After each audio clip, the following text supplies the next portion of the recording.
How many times am I going to wear this Thornhill jumper in a video? Hey guys, my name's Kian Hushmand, and we just hit 10,000 subscribers. Let's have a look. So before we start, I want to say a huge thank you to everyone that subscribed. I would never think that in the world that I could say that I have 10,000 subscribers, and to be honest, I don't think I even deserve it. There's a lot more other people that deserve 10,000 subscribers, but nevertheless, thank you so much for subscribing, and this is definitely not the end. There will be definitely more stuff to come in the future.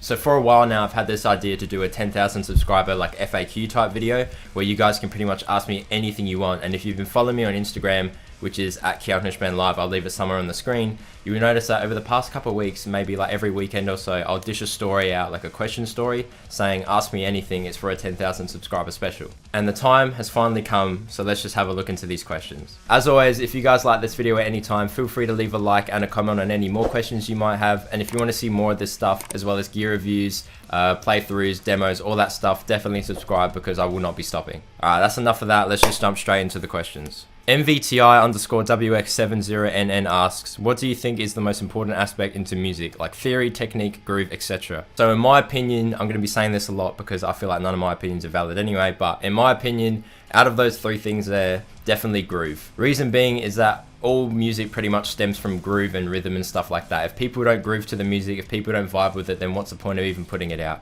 You can have all the theory and technique in the world, but if that theory and technique isn't translating into people moving, then I don't know. That's just for me anyway. Of course, there's that counter argument that says, well, I don't want to make music for other people, I want to make music for me, which is fair enough. If I was ever to release original music, hopefully to be happening soon, I know I say that a lot, but I'm pretty busy with uni and stuff.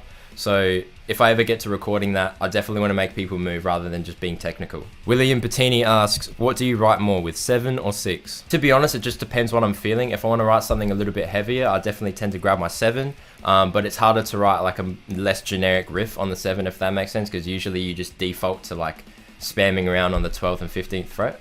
With the 6 string, I feel like if I spend just a little bit more time with it, I get a better result. Jesse for Life asks, what is my favorite vegetable? Potato. Andrew Bar.mp3 asks, PC user, what made you go that route? To be honest, I've always been a PC user. I have a couple uncles in my family that are like full IT technicians and stuff like that, so they've like kind of brought me up on all the PC side of things. And I'm doing an IT course at uni, so that kind of ties in together. I just like the way that I can upgrade my computer whenever I want, which I just did actually. If any of you are computer nerds out there, I just got a 3900X, 32 gigs of 3200 megahertz DDR4 RAM. I got a 512 gig M.2 Samsung Evo 970 SSD. That's a lot of words to say. Graphics card, I just slapped my 750 Ti from my old build in there because I'm not going to be gaming or doing anything graphics intensive. And if you really care about computer stuff, I've got it here. My motherboard was a Gigabyte Aorus X570 Pro Wi-Fi with a Define 7 fractal case, which is absolutely awesome. I'm going to butcher these names. Cluvies asks, how or why did you start playing guitar? The first time I picked up a guitar was when I was 5 years old on my 5th birthday, when my uncle gave me a really like cheap Ashton acoustic guitar. It's in the shed right now and one of the tuning pegs is missing, otherwise I would have got it out for the video, but I just don't know where it is. To be honest, it was so long ago that I can't give you a concrete reason as to why I just started playing guitar and why I kept going at it. But if it gives you any insight, when I was like really little and stuff, I would really like to dance and listen to music, and Michael Jackson was a big thing when I was little actually. But then eventually the next year when I turned 6, I got an electric guitar, and then another one when I was 7, and then from when I was 7 to when I was 13, I had the exact same electric guitar and it served me well. It's actually right here. So the first electric guitar I got was like a Chinese made red Strat, and then this second one, I thought it was cool because it looked like a guitar from Guitar Hero 2. If any of you play Guitar Hero 2, there was that one SG type guitar that was like black and had flames on it, and I thought this was the closest thing to it. And being 7 years old, I was like, that's sick, I want this guitar. It is a Greg Bennett designed Torino, and the build quality is absolutely shocking because one day when I actually knew what a nut adjustment was, and when I knew what a neck adjustment was, I tried to do it on this here and the wood was all chipped inside and I actually couldn't even get to the truss rod. But apart from that, it's actually served me pretty well. This neck was previously gloss, but now it's just been worn down. Duncan designed pickups, which is actually really nice. The solar guitars have Duncan designed pickups as well. I wouldn't even know what that was when I was little anyway, I just thought it looked cool. You can see there's like some jank job on the strap holders for when I was little. Inspected in May 2005. And there you go. Made in Taiwan. That's enough about that. Bit of a tangent there, but that's fine. Gopan Samantare asks, are you a full-time musician or a student, or do you have a different job, mate? I like to think that I'm somewhat a little bit of each of them. So I definitely am a musician. Obviously, that's probably the thing that I concentrate on the most, even though I shouldn't. I'm a student. I study IT at university. I'm currently in my last year of studies. And I do have a day job at my local supermarket where I work a couple times a week. That's why you see sometimes I won't upload for a week because I have like 3 assignments due. And then as soon as they're all over, I'll just smash out like 4 videos in 10 days or something. Penaloza12 asks, how does it feel having Misha to say you're awesome in the live stream? I was stoked. To be honest, it was extremely cool seeing Misha recognize my name. I didn't even see it. I actually like woke up because my sleep pattern is gone. I woke up at like 11:30 a.m. and I woke up to about 10 messages on Keon Hushman Live of people saying, Misha saw your video, this and that. Keon Hushman Live. I don't know how to say your name, but I recognize it. I see you on... You're sick, and you have my guitars, and your mixes and your stuff is really sick. So then I was like half asleep, my eyes weren't even fully open, and I just went straight to Twitch and just started watching it, and it was pretty cool. I try not to think too much of it though. As cool as it is, Misha's just a dude like me, and I'm just a dude that just plays guitar in my room. So, however, he did promise me, and it's on record in the video. Australia meet and greet so you can sign my USA jug. Oh, and there we go. Absolutely, man. I love Australia, by the way. That the next time they come to Australia, he's going to sign my guitars, so hopefully that comes to fruition, and I won't forget. I've been trying to get that done for a very long time. Prashu55 asks, have you tried out the Line 6 Helix Native? Now, I get a bit confused with the Helix lineup. I know there's like the floorboard unit, and I know there's like the head rush, like the FR speaker, and then there's like another software, like Helix software that you can get on the computer. If that's what he's talking about, then yes, I have tried it, and I was fiddling it around with a little bit. It actually completely slipped my mind. I downloaded that demo so I could do a video on it, just to try get like a nice tone out of it, and I just got bombarded with like uni work and other video ideas and stuff that I just completely forgot about it. But if anyone at Line 6 is watching this video and wants to extend my license just a little bit longer so I can make a video, that would be awesome. CT Valenzuela asks, how much time do you devote to music? Is it full time? It feels like full time because every time I get up, I have to make an Instagram video and do a YouTube video and this and that, this and that. And it actually takes a really long time because I'm never happy with anything that I do. So I always have to like make revisions and stuff like that. But it's definitely not full time, although one day it would be awesome if it could be. Chenza35 asks, how do you go about figuring out tapping with no knowledge of theory? It's actually a really good question. Let me get up Nolly Archetype and plug my guitar in so I can show you guys. I've moved back a little bit from the microphone so you get the full guitar in shot, hopefully. I can't see. But basically, if you tap in the same scale, so for example, if this is a scale, any of those notes, if you tap it, it'll always match.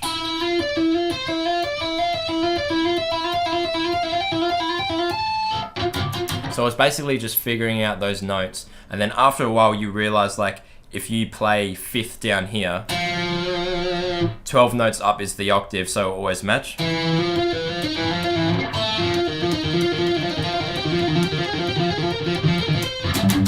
Stuff like that. Chris T Official asks, what influenced you to be a guitarist? Like I was saying before, I was so young when I picked up the guitar that I honestly have no idea what influenced me, but if you want to go through my influences over the years, hopefully it gives you some insight as to where I ended up today. So before I can remember, I loved AC/DC, so Angus Young was definitely a big one, and I always wanted like an SG type guitar, like the Red Cherry one, but the next best thing I could get was the guitar I showed you before. Tony Hawk games and Burnout games were a huge influence to like my music taste because I loved the way those songs sounded when I was little, when I was playing games. So then that just progressed to like Fall Out Boy, Paramore, All American Rejects, stuff like that. And then some point in time I moved to Bullet for My Valentine when I was about like 12, 13. And then from there that really opened it up, like Killswitch Engage, Lamb of God, Times of Grace, Avenged Sevenfold, stuff like that. And then a couple years down the line, one of my best friends who also plays guitar showed me Ryan Sue from Polaris.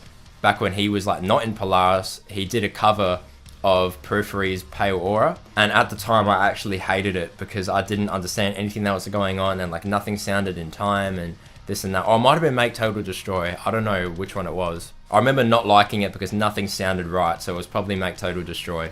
But anyway, that happened, and then a year later Periphery released P3, and he got me onto it again. He said, you have to check out Marigold, I'm doing it for my assessment piece for Year 12 music. And I was like, fine, I'll check it out. And then ever since then, Preposition, Marigold, Habitual Line Stepper, like all those songs just opened up everything. And now I listen to like Architects, Thornhill, Northlane, Meshuggah, Dream Theater, Invent Animate. Discovering Periphery was a really big part of my musical journey, put it that way. Victor Apredi asks, I've just started a YouTube channel and I'm pretty consistent. How do I grow more? That's a great question because I was trying to figure that out for the longest time, and to be honest, I'm still trying to figure it out. If I had to tell you anything, it would be to just constantly just improve the quality of your videos, like get better camera audio, get like a microphone, get like a better camera, practice talking to a camera. I know I'm not good at it now, but back when I first started, I literally couldn't even look it in the straight face and just say anything to it. So it's a big upgrade from then. Things like that, just being comfortable, increasing the quality of your videos,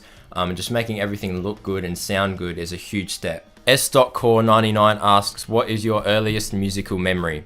To be honest, Michael Jackson was my first music memory. Anything by Michael Jackson I absolutely loved. I would dance like him, I would dress up like him. I don't know why, I just did. And I still love Michael Jackson to this day. Listen to him on full blast in the living room, and I was only like 2 or 3 years old, so. If we're getting a little bit more fun, one of my biggest music memories from when I was little was Guitar Hero. I remember I played it the first time at my cousin's house. This was like when Guitar Hero 2 came out, so maybe like 2005, 2006, and I was only like 5 or 6 years old. And he passed me the controller and set it on easy. Halfway through a song, I was like, nah, this is too easy, put it to hard. I think I was like 6 years old at this point. And he put it on hard and I didn't even break a sweat. So in 2007, when Guitar Hero 3 came out, Legends of Rock, which is the best one, I got it on PS2 and I absolutely smashed that game so much. I finished it on Expert, and then for the sake of it, I just went on hard, medium, and easy. I don't know why I did it on easy. It was like the biggest chore ever, but I just had nothing else to do and I just wanted to play that game so much. Guitar Hero is also a big influence to my music taste for sure. Ralph Awesome asks, have you ever thought of doing a video on how you use FL Studio? To be honest, yes and no, because it's such a niche thing that not many people use FL Studio for metal and stuff. So like, I don't feel like it's worth my time or anyone else's time to like do a whole video on it. Really, it doesn't matter what DAW you use. They all have the same function. You just gotta like figure out which one's which. Mikel Ureko asks, favorite Aussie band? That's too hard. It's a three-peat between Northlane, Polaris, and Thornhill. I'm actually wearing a Thornhill jumper right now. Northlane is obviously like the most known one. Polaris is probably a close second now. They've really gone up. Thornhill is probably not as known, but trust me, if you haven't listened to Thornhill yet, definitely give them a listen because they are awesome. Crumply Perkel asks, thinking about doing a video of the Pro Series Juggernaut, I am very curious about it. I would love to do a video on a Pro Series Juggernaut, but I've only been able to play it at my local music store, and that was like the old version, like the one that came out with the ebony fretboard and the 16-inch radius. Nowadays they come with like the roasted maple fretboard and the 20-inch radius, which is super nice. Unfortunately, I don't have a Pro Series, but if anyone wants to send me one so I can do a review on it, that would be awesome. Harrison X Lee asks, make more Minecraft music, please. If you don't know what he's referring to, I did a video a couple weeks back of just like a dumb, random 1 minute clean interlude type of video that I just like filmed with like random stuff in my room and thought I was like super edgy. It's on the channel. I'll leave a link somewhere up here so you guys can check it out. Enrique still asks, are there any tips for practicing hard songs, like practice very slow or anything else? When I'm playing super hard songs or really fast songs, I do like to slow it down. Not for the sense that I can like play it, like I just want to know that in my mind I know where every single note is in succession, slow, so that when I play it fast I don't even have to think about where my fingers are going next. I can just focus on my right hand or whatever. My left hand already knows what it's doing. H.O.O.M.A.N_M or Whoman asks, what VST for all the instruments and the mix mastering do we need for home studio? That is a massive question and I can't possibly answer it in this video. Maybe I'll do a mix tutorial in the near future so you guys can see what I use. To be honest, for drums and stuff, I just follow Nolly guides. If you don't know who Nolly is, he is the former bassist and current mix engineer of Periphery, and his ears are absolutely stellar and I trust everything he says. So there's a bunch of different masterclasses and mix tutorial videos on YouTube. If you just search Nolly masterclass, about 18 will pop up or whatever, and it's just so good and it gives you so much insight on everything music and everything audio production. Zahir Givar Puria asks, I need a list of essential techniques for being a pro metal player. Please tell me some. To be honest, I don't think there's like one thing that you need to know for sure in terms of like techniques, but you definitely want to have a good understanding of like rhythm, groove, and good right hand technique, because that is pretty much the basis of all metal. You can play all the fancy leads in the world and it will sound awesome, but if you don't have good rhythm and don't have good right hand and your chords aren't chugging just right, then that's just pretty much the basis of metal. And you know, Ebster the Geek asks, how do you come up with ideas for pop goes gent covers? If you don't know what he's referring to, I'll leave a link up here. I have this little series where I just get like pop songs, get the vocal tracks of it. So if it's on YouTube, I'll type like Ariana Grande 7 rings vocal track, and then I'll just play guitar over it until something clicks, and then I'll just record it and put drums over it and bass over it and stuff. As to how I actually get the ideas for that, like I said, I literally just play the vocal track and just noodle along. And if I find something that sounds awesome, I just generally stick with it. What is my practice routine? I don't have one. Christopher asks, any chance you'll do a video on your go-to Fortin Nameless / EQ setup for 7-string? To be honest, I'm always changing the settings on my Fortin Nameless. Like, people ask me like 3 months after I've done a video, they'll leave a comment saying, please release the presets that you use for this. And like, I would have just deleted them and changed them a million times. Like, I never stick with one thing. Like, every time I go on my computer, I almost dial in a new tone, just to like really see if it's the same the next day kind of thing. If you haven't watched the video that I've done called how to dial in the perfect metal tone every time, which I'll leave somewhere up here, if you just follow that process of how I dialed in the tone in there with the Nameless, you pretty much get the same idea anyway. Daniel D 2030 asks, what do you do for a living? Absolutely nothing. Wake up at 11:30, drink a coffee and sit in my room and play guitar all day, forget my assignments and go to work maybe a couple times a week. Jeremy Donahue Guitar asks, what made you buy the Misha Sigs over the other guys? They all have the exact same features as each other, but a big selling point for me for the Misha guitars was those bare knuckle pickups, because I've always wanted to try bare knuckle pickups, and it had the open gear locking tuners on it as well. As well as visual things like the quilt maple top and like the natural binding and the luminlay side dots, like all that's super awesome to have that, to be honest, isn't a feature in most of the other signatures. So, and I did get that for a really good price. Zam Nyai asked, just want to say that you got good stuffs and keep doing what you're doing. Thanks, man. O Santiago asked, how do you mix your bass? I've done a video on that and I'll leave it somewhere up here. Rhythm Rob asks, how long have you been playing? I've been playing since I was 5 and I'm 20 now, so that's 15 years. However, I like to think that I've really been playing guitar like in the past 5 years, when I've actually like gotten a great understanding of the instrument and everything that surrounds it. Javiel Tanaga, I'm gonna butcher these names, asks, how do you mute strings while playing open string riffs or chugs? The way I think about it is, it's almost like a balancing act. Like, if you have your palm on the edge of the bridge, whenever you're playing a note, just lift it off slightly, but then slam back down so that nothing rings out. It just comes with practice, and like the more you play, the more you get used to it. That's what it was for me anyway. Josh Brito asks, do you have a day job or do you do YouTube full time? I do have a day job and I do uni as well, but YouTube as a part-time thing would be absolutely awesome. Right now it's just more of a hobby, but having it as like a proper like income source or whatever would be super awesome. How are you getting inspired when you write your own music? If I feel like I haven't been inspired enough, I do listen to other types of music. Things I've been really enjoying lately are Georgia Smith. Her voice is absolutely amazing and I do like the acoustic guitar work in her songs. Dua Lipa is awesome. The song Don't Start Now is actually very catchy and a very good song, despite it being a pop song or whatever. Just because it's a pop song, I'm not just gonna like throw it away. It's an awesome song and the bass line is sick.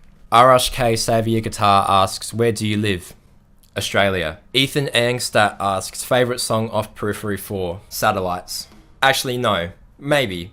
My favourite moment from that album for sure is from Satellites, around like that 450 mark, where Spencer just goes full in and everything starts coming in. I don't want to put it in the video because I might get a copyright strike or whatever, but if you haven't listened to Satellites and you want to listen to that section, it should be around the 450 mark and everything will come in and you'll know when it's there. And Keith Sultana asks, your favourite 3 Periphery songs? Preposition for sure, because that was like the first thing that got me into Periphery and I absolutely loved that song so much. To be honest, it's actually hard to pick a top 3, but if I had to go songs that I really like off each album, so P1, Jetpacks was yes, for sure. P2, Have a Blast, Scarlet, and Masamoon. I almost forgot about the Juggernaut stuff. There's so many on there. Four Lights, Stranger Things, Omega. 22 Faces is sick and doesn't get enough appreciation. Okay, this might be a little bit harder than I thought. The Clear EP, Pale Aura by Mark, is my absolute favourite from that. P3, I love almost every song on that album from start to finish. I could listen to that whole thing from start to finish any day of the week and I would absolutely love it. And P4, my favourites would probably have to be It's Only Smiles, Satellites, and Reptile for sure. Danny Yamitman asks, what is your musical background? Where did you learn all the stuff you know? So when I first started guitar when I was 5, my parents got me lessons and my teacher's name was Brad. And in those 5 years, he pretty much taught me everything I know, pretty much, because I haven't improved much since I was 12 or whatever. I did know basic theory and a little bit of extended theory, but I completely forgot about it. And then we moved on to tabs. And then from there, it was more like general techniques like alternate picking and palm use and stuff like that I really got down when I was little. And then after a while he moved and his lessons moved and it got a bit further away, but also it got to the point where I was just learning songs out of a book. And at the time I was like, well, I can just do this on like Ultimate Guitar. That was like the thing at the time. And so I just stopped the lessons. And then I had another guitar teacher when I was about 10. I can't remember his name, which is unfortunate because he was a really good guitar teacher. But again, it got to the same point where I was just like learning songs off tabs and stuff. I was like, well, I could just do this at home. So now everything like I've learned from then till now, like all the techniques and stuff is pretty much just picked up from songs that I like and listen to, and then I'm like forced to learn whatever's in the song. A good example of that is like down picking stamina. The Price is Wrong from Periphery, that beginning riff where it's like down, that riff is all down picked, and for the longest time I couldn't play that until I just kept practicing and practicing and practicing. And things like that, just like finding techniques in the songs that you like and then applying it to your own playing is a huge step. Adrian David Smith asks, do you have any supporting instruments in your mix, like synths and stuff like that? Generally, I'll just like tremolo, post-rock lead on my guitar. If I was to actually like record a song myself, I'd probably like put more emphasis on like backing stuff and like that. But if I'm trying to do like a quick demo for a YouTube video, I'll just generally do like 2 guitars, a bass, drums, and then maybe just like a lead in the background. Adrian David Smith also asks, what was the biggest lesson to learn when you entered the YouTube scene? To be honest, my first big lesson of the YouTube scene was that no matter how much effort you put into a video, sometimes people just won't watch it. There was a point in time where I was on like uni holidays and I had like a month of doing absolutely nothing, and every day or like every 2 days or so I was pushing out covers for Periphery songs every day. And I'm actually really proud of those covers, but at the time like not many people saw them. One, because I didn't have that many subscribers. I think I had like 200 or something. And even though I would like post it on my Instagram, which back then had a much bigger following than my YouTube does, no one would really watch it. And it was kind of disheartening a little bit because I put like so much effort into those videos. But nevertheless, I'm super proud of those videos, and I think now people watch them more because they're subscribed to the channel and stuff like that, and it might pop up on their related videos. But things like that, I feel like a good thing to think about is like, do the most, expect the least, so you're always surprised. You know what I mean? If it wasn't for those videos, I wouldn't be like pushing out better quality content than I was back then than I am now, because those taught me to like really up the game on my quality and audio production and stuff like that. Bruto asks, dream guitar. I already have 2 of them. My Jackson Misha Mansour 6-string USA and my Jackson Misha Mansour HT 7-string USA. Neil Bobber asks, favorite feature on the Misha Sigs.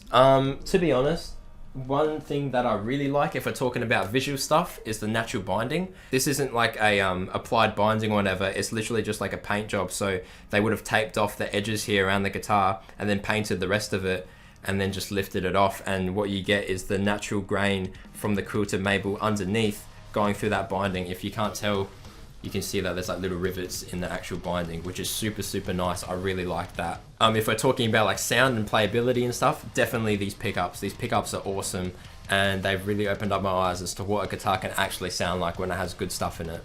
If you don't know already, the Misha Mansour signatures come with these signature pickups, the bare knuckle juggernauts. Wizard Gutto Part 2 asks, what was it like getting your Tiger Eye Misha Mansour signature guitar? That's actually a really funny story with that guitar. So the second one, the amber one, the HT 7-string, I was actually looking for a 7-string because I had a Fanfret Ibanez for a while and I kind of wanted to just get like a straight scale.